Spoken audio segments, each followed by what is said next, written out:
नमस्कार, मैं हूं श्रीकांत प्रजापति और आप मेरे साथ देख रहे हैं बीसीसी न्यूज। आई खबरों में से पहले डालते हैं सुर्खियों पर एक नजर।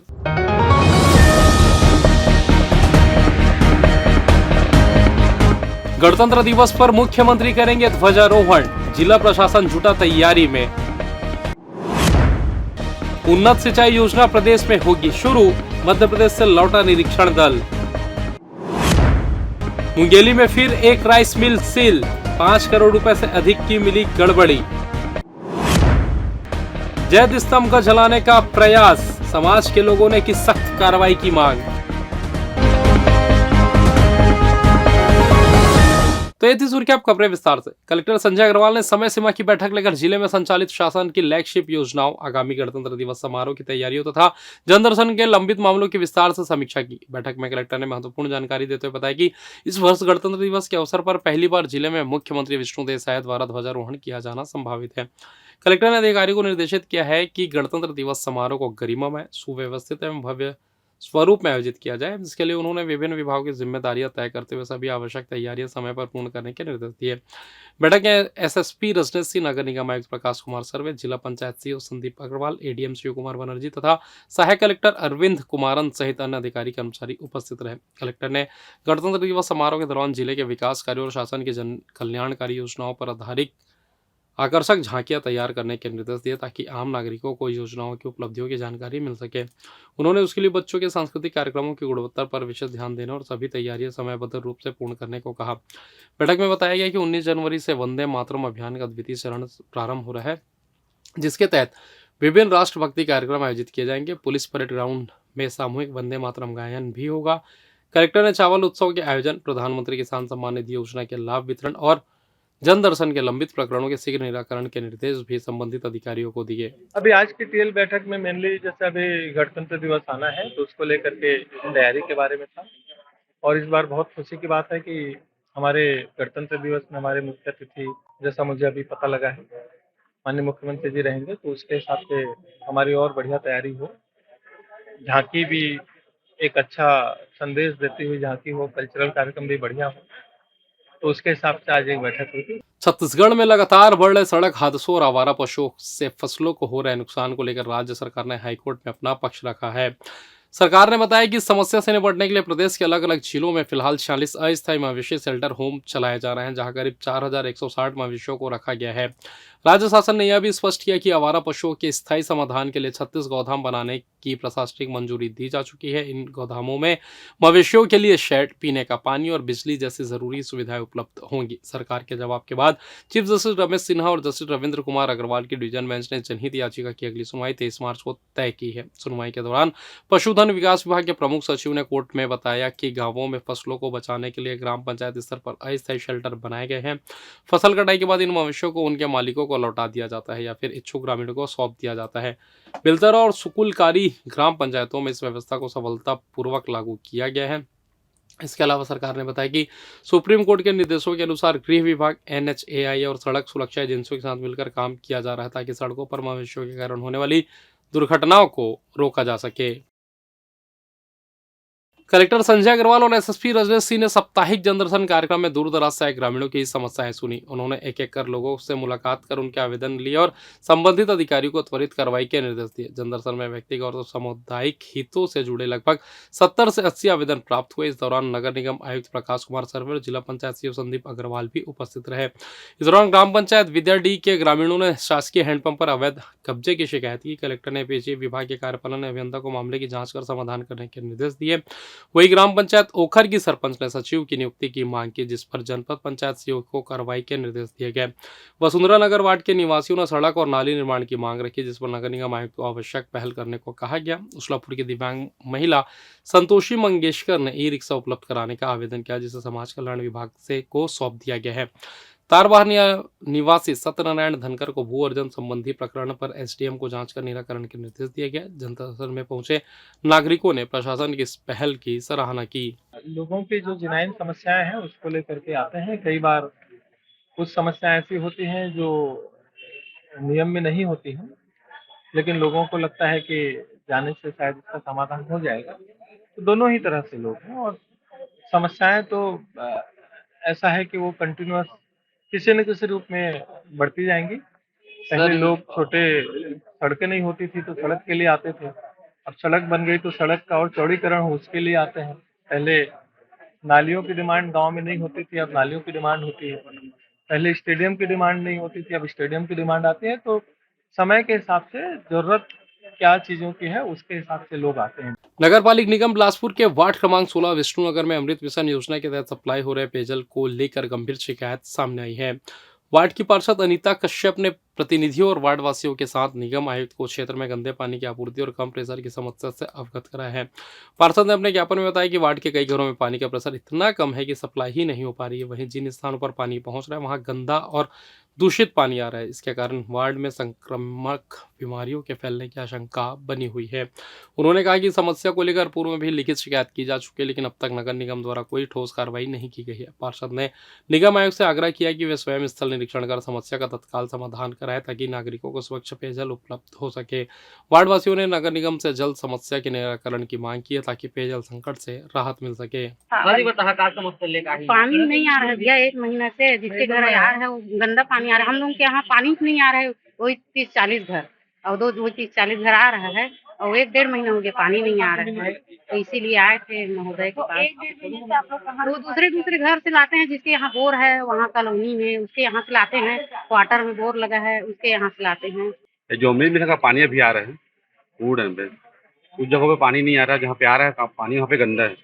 और इससे पहले जो टंकी की पानी आ रही थी कुछ दिन पहले सप्लाई बंद थी अमृत मिशन की, पानी पूरा सप्लाई हो रहा था, हर जगह पानी आ रहा था। तो जैसे भी अमृत मिशन की योजना चालू की है फिर से पानी वहाँ पे परेशानी हो रहा है। इतने दिन हो गए समस्या को, क्या शिकायत की है आपने? शिकायत इससे पहले भी जो थे अमित सर आयुक्त सर उनसे शिकायत किए थे, पर उसके बाद भी कुछ कार्रवाई वहाँ पे नहीं हुई। पानी मटमैला भी आ रहा है और कुछ घरों में पानी आ ही नहीं रहा है एकदम। किसानों को सिंचाई की बेहतर सुविधा उपलब्ध कराने के उद्देश्य से छत्तीसगढ़ में पहली बार आधुनिक तकनीक आधारित सिंचाई योजना लागू की जा रही है। इस महत्वाकांक्षी योजना के लिए मुख्यमंत्री विष्णुदेव साय के गृह ग्राम बगिया को चयनित किया गया है। राज्य सरकार द्वारा बगिया क्षेत्र के 13 गांवों में बगिया उदहन सिंचाई योजना के तहत उन्नत पाइप डिस्ट्रीब्यूशन नेटवर्क के माध्यम से खेतों तक सीधे पानी पहुंचाने की व्यवस्था की जा रही है।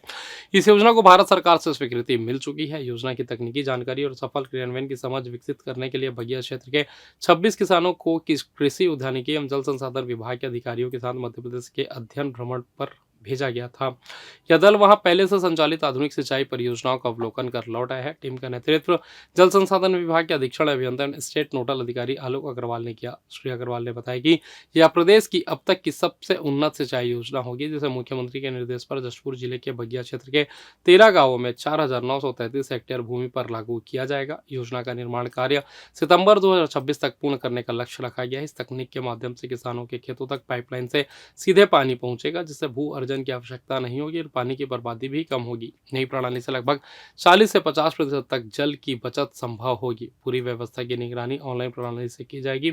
भ्रमण दल 20 जनवरी को बिलासपुर वापस लौटा, जहां उसलापुर रेलवे स्टेशन पर उनका भव्य स्वागत किया गया। किसानों ने अपने अनुभव साझा करते हुए बताया कि मध्य प्रदेश की मोहनपुरा कुंडलिया वृहद सिंचाई योजना से वहां के किसानों को बड़ा लाभ मिल रहा है। उन्नत सिंचाई तकनीक से खेती अधिक लाभकारी और सुविधाजनक हो गई है। छत्तीसगढ़ से हम लोग 58 सदस्यीय दल मध्य प्रदेश भ्रमण पर गया था, जिसमें कलेक्टर जशपुर साहब श्री रोहित व्यास सर, हमारे एमसी इंद्रजीत वीके साहब, मैं संजय पाठक, हमारे अन्य अधिकारीगण और साथ में 26 किसान, जिसमें 15 महिला और 11 पुरुष थे। सभी गए थे अध्ययन के लिए। मध्य प्रदेश के हम लोग जो है राजगढ़ जिले की मोहनपुरा कुंडलिया डैम का अध्ययन किए, वहाँ की एक एक बारीकियों को समझे। पूरे एशिया का सबसे बड़ा पाइप डिस्ट्रीब्यूशन नेटवर्क का जो सिस्टम है, वहाँ का 3 लाख हेक्टेयर का पाइप डिस्ट्रीब्यूशन नेटवर्क के थ्रू उसकी बारीकियों को समझा हमने। उन्होंने किस प्रकार खेती के क्षेत्र में क्रांति लाई, सिंचाई के लिए बहुत बड़ा उदाहरण है।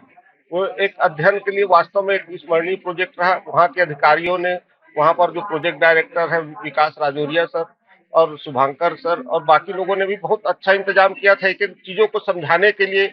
पंप हाउस में किस टाइप से काम करता है, खेती में 30 हेक्टेयर के चक में किस टाइप से काम करता है, भाटा जमीन को कैसे कृषि योग्य बनाया गया, ये सब चीजें देखने को मिली। और किसान अपना स्वयं कंट्रोल कैसे कर सकता है, कितना पानी चाहिए, ये सब चीजें हमें देखने को मिला। यहाँ हम जसपुर जिले से जो है 13 गांव के किसान थे हमारे बगिया क्लस्टर के, उनको हम लेकर के जो है मध्य प्रदेश के राजगढ़ जिले के कुंडलिया और मोहनपुरा सिंचाई परियोजना को भ्रमण कराने के लिए ले गए थे। वहां पर हमने पूरा क्षेत्रों को देखा, पंप हाउस को देखा, किस प्रकार से पाइप की नेटवर्किंग किया गया है, उसको अपने हमारे तकनीकी अधिकारियों के साथ उसको हमने अध्ययन किया। हमारे किसानों का जो किसान से संबंधित जो एस्पेक्ट था उनको बताया, दिखाया, समझाया कि किस प्रकार से क्रॉप डाइवर्सिफिकेशन किया गया है, बंजर भूमि पे किस प्रकार से उत्पादन हुआ है। एक बेहतरीन उदाहरण है वहाँ पर।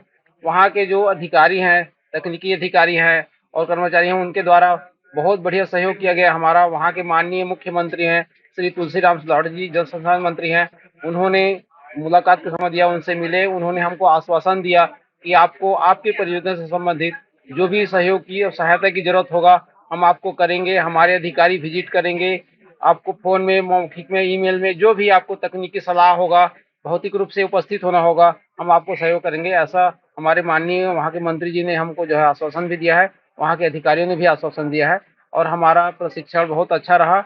और हम आगे जैसा वहाँ की परियोजनाएं एक मॉडल रूप में है, वही हमारा भी बगिया एक मॉडल परियोजना है, उसको भी हम धरातल रूप में उसको उतारने का हमारा पूरा प्रयास रहेगा।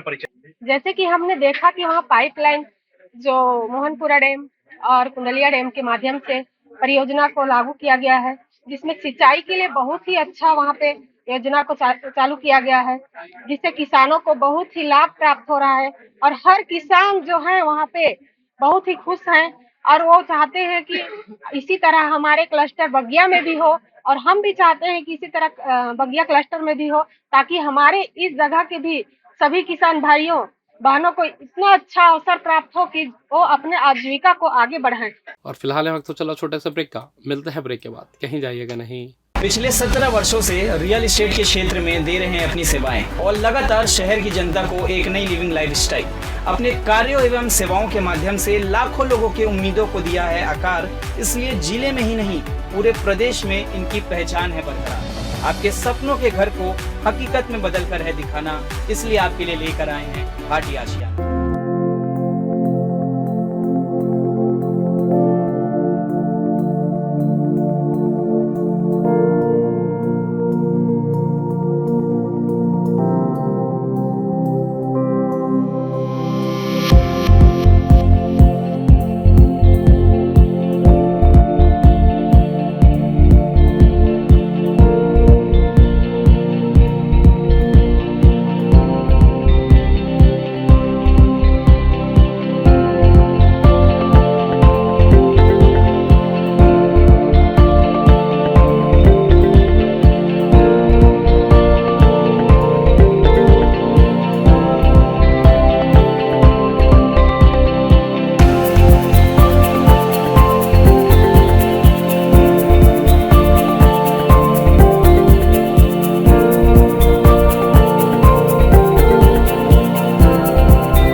और ब्रेक के बाद आप सभी का स्वागत है। ये बढ़ता है अगली खबर की ओर।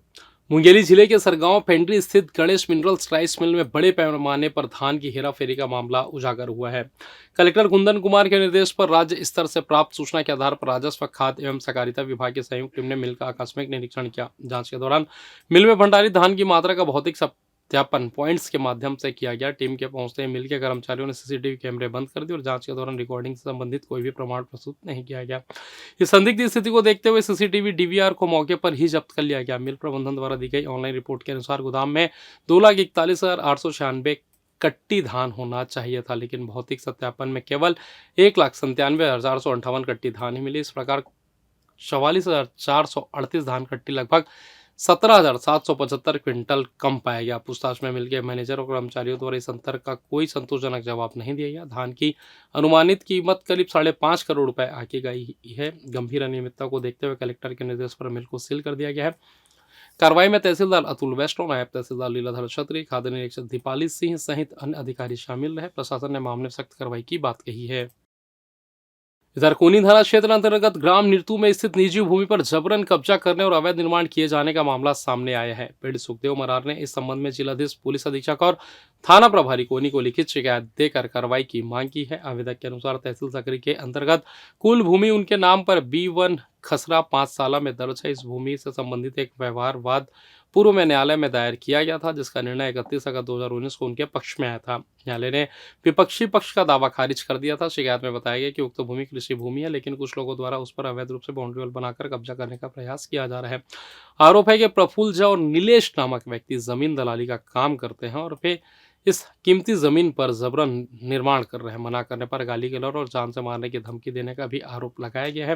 पीड़ित ने प्रशासन से मांग की है कि अवैध कब्जे को तुरंत रोका जाए और संबंधित आरोपियों के विरुद्ध आपराधिक मामला दर्ज किया जाए। मामले को लेकर स्थानीय प्रशासन से उचित कार्रवाई की उम्मीद जताई जा रही है। हम लोगों का जमीन का मामला कोर्ट में चल रहा था, जिसको हम जीत चुके हैं, है ना। और जो प्रतिवादी है वो हम लोगों के जमीन पर बलपूर्वक किसी और अन्य लोगों का सहारा लेकर कब्जा कर रहे हैं और पक्का बाउंड्री वॉल बना रहे हैं, जिसके लिए हम रोकथाम के लिए आवेदन के लिए आए। तो कौन है जो जमीन कब्जा कर रहा है? कौन जमीन कब्जा करने वाला जो है वो दल्लू पटेल है और उसके सहयोगी प्रफुल्ल झा और नीलेश राजपूत जी हैं। आप क्या चाहते हो? हम अपने जमीन को कब्जा में चाहते हैं। छत्तीसगढ़ हाईकोर्ट ने मेडिकल पीजी यानी पोस्ट ग्रेजुएट कोर्स में प्रवेश को लेकर अपने पहले दिए गए फैसले में अहम बदलाव किया है। कोर्ट ने साफ कहा है कि छत्तीसगढ़ के मेडिकल कॉलेजों में एमबीबीएस करने वाले छात्रों को संस्थागत कोटा के तहत आरक्षण देना कानूनन सही है। इस फैसले के बाद अब प्रदेश के एमबीबीएस छात्रों को मेरिट के आधार पर 50% आरक्षण का लाभ मिलेगा। यह आदेश चीफ जस्टिस रमेश सिन्हा और जस्टिस BD गुरु की डिवीजन बेंच ने दिया है। कोर्ट ने अपने पुराने आदेश के उस हिस्सों को हटा दिया जिसमें राज्य सरकार को श्रेणी के आधार पर किसी तरह का भेदभाव न करने का आदेश दिया गया था। अब हाईकोर्ट ने स्पष्ट किया है कि संस्थागत कोटा के तहत आरक्षण पूरी तरह वैध है। मामला शुभम विहार निवासी डॉक्टर समृद्धि दुबे की याचिका से जुड़ा है। उन्होंने अपने वकील के माध्यम से हाईकोर्ट में छत्तीसगढ़ मेडिकल पीजी प्रवेश नियम को चुनौती दी थी। नियमों में उन छात्रों को प्राथमिकता दी गई थी जिन्होंने छत्तीसगढ़ के मेडिकल कॉलेजों से एमबीबीएस की पढ़ाई की है। इसके पहले 20 नवंबर 2025 को हाईकोर्ट ने इन नियमों को असंवैधानिक घोषित कर दिया था। इसके बाद राज्य सरकार ने हाईकोर्ट के फैसले के खिलाफ सुप्रीम कोर्ट में विशेष अनुमति याचिका दाखिल की थी। बुधवारी बाजार व्यापारी संघ द्वारा पूर्व अध्यक्ष चंद्र प्रकाश छाबड़ा की प्रथम पुण्यतिथि पर स्वास्थ्य शिविर का आयोजन किया गया, जहां बड़ी संख्या में लोगों का निःशुल्क स्वास्थ्य परीक्षण एवं परामर्श प्रदान किया गया। इस दौरान नगर विधायक अमर अग्रवाल भी इस कार्यक्रम में मुख्य अतिथि के रूप में शामिल हुए, जहां उन्होंने पूर्व अध्यक्ष स्वर्गीय चंद्र प्रकाश छाबड़ा के कार्यों को याद करते हुए कहा कि उन्होंने अंतिम समय तक समाज के लिए, व्यापारियों के लिए कार्य किया है, जिनकी स्मृतियां हमेशा जीवंत रहेगी। इस दौरान सभी व्यापारियों ने स्वर्गीय चंद्र प्रकाश छाबड़ा के प्रथम पुण्यतिथि को सेवा दिवस के रूप में मनाया और इस बृहद स्वास्थ्य शिविर का आयोजन किया गया। इस दौरान महापौर पूजा विधानी सहित अन्य अतिथि एवं बड़ी संख्या में व्यवसायीगण उपस्थित रहे। हमारे साथी रहे चंद्र छाबड़ा जी की पुण्यतिथि के अवसर पर स्वास्थ्य सेवा का आयोजन बुधवारी बाजार व्यावसायिक संघ ने किया।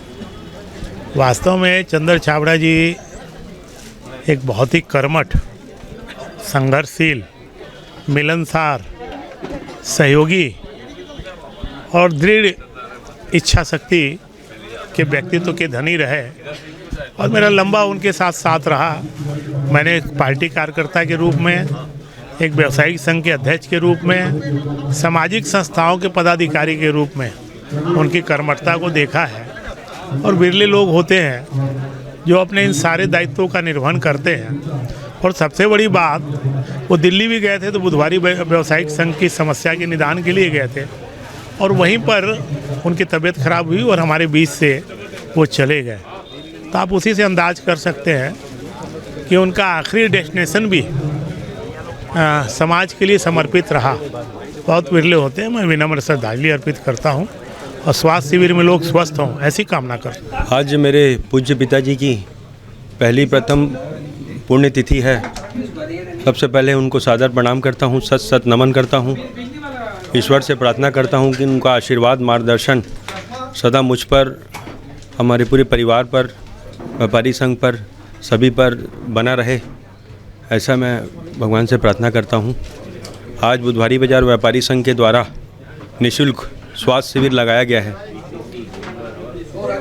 इसके लिए मैं सभी व्यापारी संघ को बहुत बहुत धन्यवाद, आभार देना चाहूँगा कि जिन्होंने ये सेवा दिवस के रूप में बुधवारी बाजार में स्वास्थ्य शिविर लगा करके प्रथम पिताजी की पुण्यतिथि पर स्वास्थ्य शिविर लगाया और ऐसा सेवा का कार्य दिवस मनाया, सेवा दिन कार्य दिवस मनाया है। उनके लिए सभी व्यापारी संघ को बहुत बहुत धन्यवाद देना चाहता हूँ। और स्वास्थ्य शिविर में आँखों की जांच के अलावा उसमें निःशुल्क में चश्मा वितरण किया जा रहा है। अपोलो के प्रबंधक की पूरी टीम आई है। उसमें स्वास्थ्य शिविर बीपी, शुगर, सभी थायराइड, सभी चीज़ का जांच किया जा रहा है यहाँ पर और सभी निःशुल्क उसका लाभ उठा पाएंगे। छत्तीसगढ़ के मुंगेली जिले के लूरमी विकासखंड से सटे ग्राम जजपुरी कला में सतनामी समाज के पवित्र जैत स्तंभ को अज्ञात व्यक्तियों द्वारा जलाने का प्रयास किया गया है। यह घटना 17 जनवरी की मध्य रात्रि को हुई, जिसके बाद सतनामी समाज के लोग लामबंद हो गए। इसी कड़ी में सतनामी समाज के युवाओं ने जिला कलेक्ट्रेट का घेराव किया, जहां समाज के युवाओं ने जिला प्रशासन से उक्त मामले में शामिल लोगों के खिलाफ कड़ी से कड़ी कार्रवाई करने की बात कही।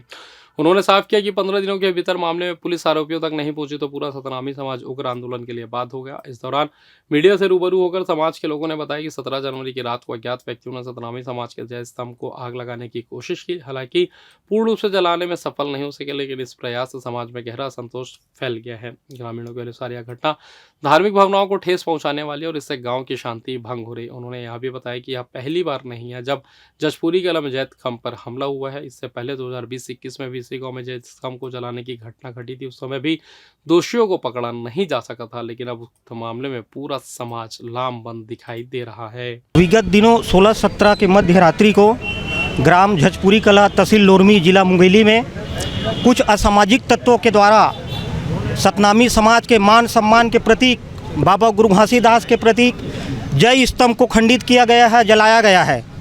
हम कलेक्टर महोदय से ये मांग करने आए हैं कि जल्द से जल्द जो आरोपी है उनको तत्काल गिरफ्तार किया जाए और गिरफ्तार करके जो संविधान के तहत है उनको जो कठोर से कठोर कार्रवाई किया जाए। अगर 15 दिनों के अंदर शासन प्रशासन में बैठे हुए लोग उन अपराधियों को नहीं पकड़ पाते हैं तो सतनामी समाज उग्र आंदोलन करने के लिए बाध्य रहेंगे, जिसकी संपूर्ण जवाबदारी प्रशासन की और शासन में बैठे हुए सत्ताधारी लोग होंगे। यही मांग करने हम माननीय कलेक्टर महोदय के पास आए हैं। ये हमारी मांग है। और फिलहाल इस बुलेटिन में बस इतना ही। मुझे दीजिए इजाजत, फिर होगी आपसे मुलाकात। तब तक देखते रहिए PCC न्यूज़। नमस्कार।